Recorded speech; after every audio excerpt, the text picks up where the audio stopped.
안녕하세요. 이민경 행정사입니다.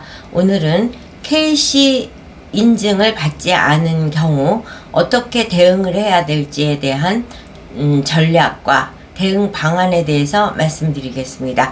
여러분 좋아요, 구독, 알림 잘 부탁드립니다. 최근에는 이제 구매 대행을 외국에서 물건을 수입을 해서 국내에 유통하는 과정에서 소량 납품종으로 하다 보니까 이제 KC 인증을 하지 않고 유통을 하는 것이 관례처럼 됐습니다.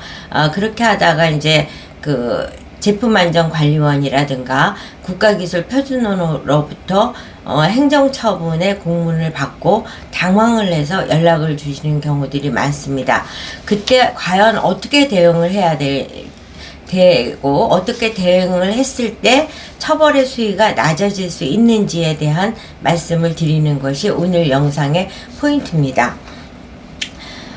이제 KC 인증이라는 것은 코리아 서티피케이션 마크 해갖고 이제 전기, 생활, 어린이 제품의 안전성을 국가가 통합 보증하는 마크가 바로 KC 인증입니다.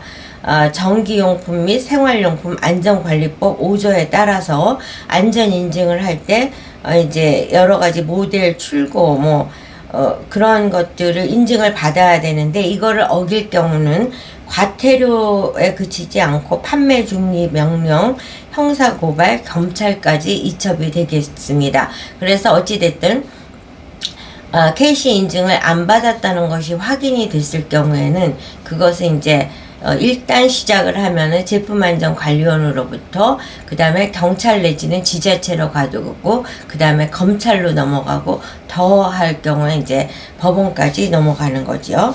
이러기 때문에 그런데 이제 여기에서 그래서 한국 제품안전관리원이나 국가기술표준원의 역할은 어떤 처벌을 하는 것이 아니라 사실을 조사하는 겁니다. 과연 여기서 KC 인증을 받지 않은 그런 처벌을 받아야 될 행위를 한 것이 맞는지 조사를 한 것입니다. 근데 그래서 이제 그동안 이민경 행정사가 KC 인증을 받지 않은 업체에 대해서 어떤 식으로 행정적 대응을 해왔냐 하면은 이제 일단은 본인의 사실을 인정을 하는 거죠. KC 인증 안 받은 거 사실이잖아요.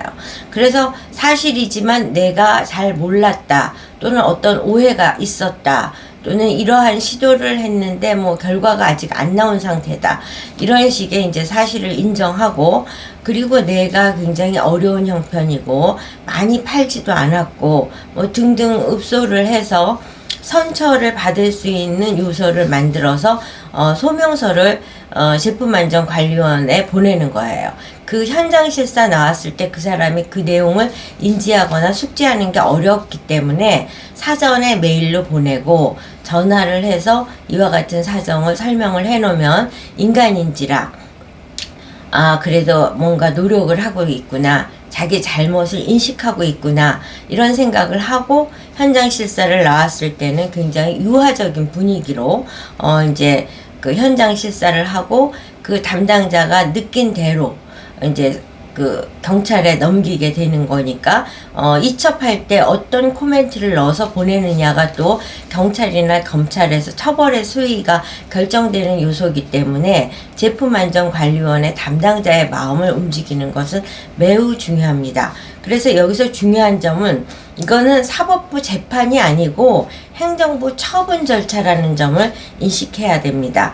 그래서 거기에서 사법부 재판처럼 무죄를 다투는 전략을 세우는 것은 타당하지 않다고 봅니다.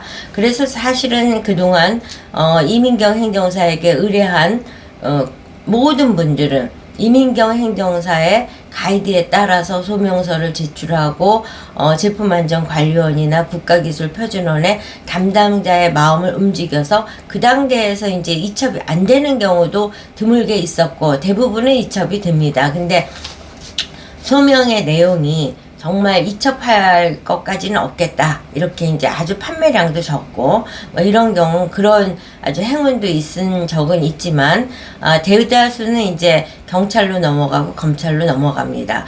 그럼에도 불구하고 이제 제품안전관리원에서 많은 좋은 내용을 썼고 본인도 이제 경찰이나 검찰 가서 잘 소명을 함으로써 이제 그냥 단지 시간이 많이 소요되면서 경찰, 검찰을 출석을 하는 것이 이제 시간적 소요가 있었을 뿐인 것이지 처벌의 수위는 의도한 대로 굉장히 낮아졌습니다. 그랬는데 이와 같이 된 이유는 선제적으로 소명을 한 거, 그 다음에 심리적 가이드라인을 낮췄다는 거, 그래서 이 업체는 고의가 아니구나, 선처의 여지가 있구나, 이렇게 판단할 수 있도록 만들어 드렸습니다. 근데 제가 오늘 이와 같은 것을 강조해서 말씀을 드리는 이유는 최근에 한 의뢰인께서 이민경 행정사에게 컨설팅을 받으면서 동시에 변호사 컨설팅을 병행적으로 하신 거예요. 그래서 제가 이렇게 소명서를 작성해서 드렸더니 변호사 이제 의뢰한 변호사에게 이렇게 가면 되겠습니까? 하고 이제 제 그 소명서를 갖고 질문을 한 거예요. 그랬더니 그 변호사께서 이거는 먼저 패를 보여주면 안 된다. 제품안전관리원 담당자가 와서 너는 어느 법 위반이다 라고 했을 때 사후적으로 대응 전략을 짜야 된다. 그리고 사실을 인정하지 말아라.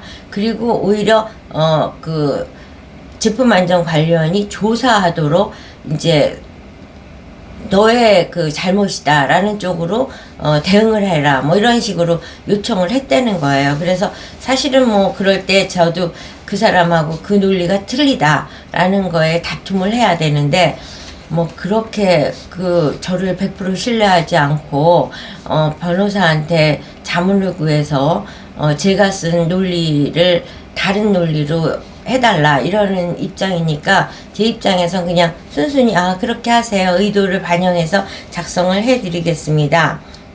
이렇게 했습니다. 근데 이거는 마치 어떤 거냐면 우리가 못을 박는데 작은 망치 갖고 두들기면 되는데 해머를 갖고 못을 두들기면 결국 주변 다 망가지고 못은 부러지는 이와 같은 바보 같은 상황을 하는 거죠. 행정처분으로 그냥 사실조사를 하게 되는데 법정투쟁으로 가는 식의 이제 자세를 갖고 법리적 다툼을 하겠다.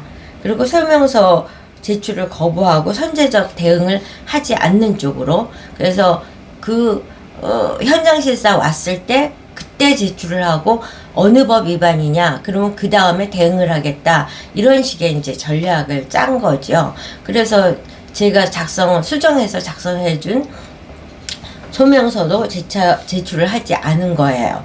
그럼 뭐 이와 같은 것은 형사재판에선 타당한 전략일 수도 있겠지만 제품안전관리원은 법원이 아닙니다. 행정기관 중에서도 그러니까 위탁받은 정부 산하기관이지 조사관은 판사가 아닙니다.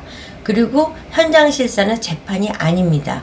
근데 마치 이제 법적 대응, 그러니까 모든 게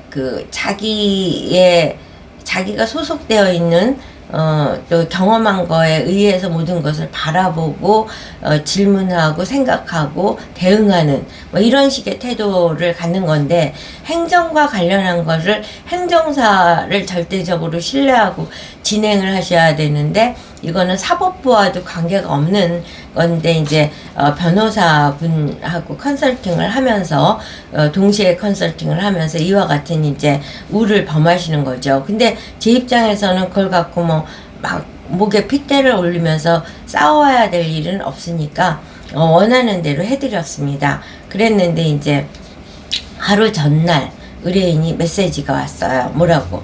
조사는 한 번에 끝나나요? 끝나면 바로 고발되나요? 종결까지는 얼마나 걸리나요? 이런 식의 질문을 하신 거죠. 이에 대해서 이민경 행정사가 답변해 드렸습니다. 현장 실사 오면은 바로 경찰이나 지자체로 이첩이 됐고 그 다음에 경찰에서 검찰로 이첩되는 순서대로 가게 되어 있고 그동안은 이제 현장 실사 나왔을 때 선제적 대응으로 소명서를 썼기 때문에 현장 실사 오는 담당자가 우호적 분위기로 이제 경찰에 넘기는 내용에 대해서 이첩 사유를 우호적으로 우리의 입장을 충분히 이해해서 기재한 것이 대부분이었습니다. 그리고 소요 기간은 어찌됐든 간에 3개월에서 6개월 정도는 소요된다고 하시면 알고 계시면 되겠습니다. 라고 회신을 드렸습니다. 그랬더니 의뢰인의 회신이 조사관이 어떤 법명을 가져올지 보고 대응하려고 했는데 추가 대응 여지가 없겠군요. 하고 마지막에 뒤늦게 상황의 심각성을 인식한 그런 회신을 해주셨습니다. 행정 처분은 다툼이 아니라 설득의 영역입니다. 작은 못을 박는데 망치 해머를 갖고 와서 못도 부러뜨리고 주변도 망가뜨리는 이와 같은 우를 범하고 행정과 관련한 것을 재판과 관련한 접근을 하는 것은 타당하지 않다. 행정부 업무는 사실 확인과 소명, 그래서 초기 단계에서부터 협조적 태도로 타당한 이유를 제시하는 것이 맞는 것이지, 사법부에서 하듯이 법리를 따지고 방어적 태도를 취했을 때는 이것은 행정조사관은 반성 없는 태도다, 조사를 방해하는 행위다, 이렇게 해석할 수 있다는 점을 유념하셔야 됩니다. 행정과 관련한 거는 행정사에게 맡기시는 것이 최선의 방법이지, 변호사 되시는 분들은 사법부 대응하는 형사처벌과 관련한 다툼을 하시는 분이기 때문에 행정처분에 대한 그런 설명과 사실을 증명하고 조사에 대응하는 전략과는 좀 결을 달리하고 있다는 점을 정확히 인식하는 것이 중요하다는 점을 강조해드리기 위해서 오늘 영상을 찍었습니다. 행정 업무는 행정사에게, 사법부 업무는 변호사에게 맡기는 것이 최선의 답이라는 점을 강조해드리면서 오늘의 영상을 마치도록 하겠습니다. 여러분, 좋아요, 구독, 알림 잘 부탁드립니다.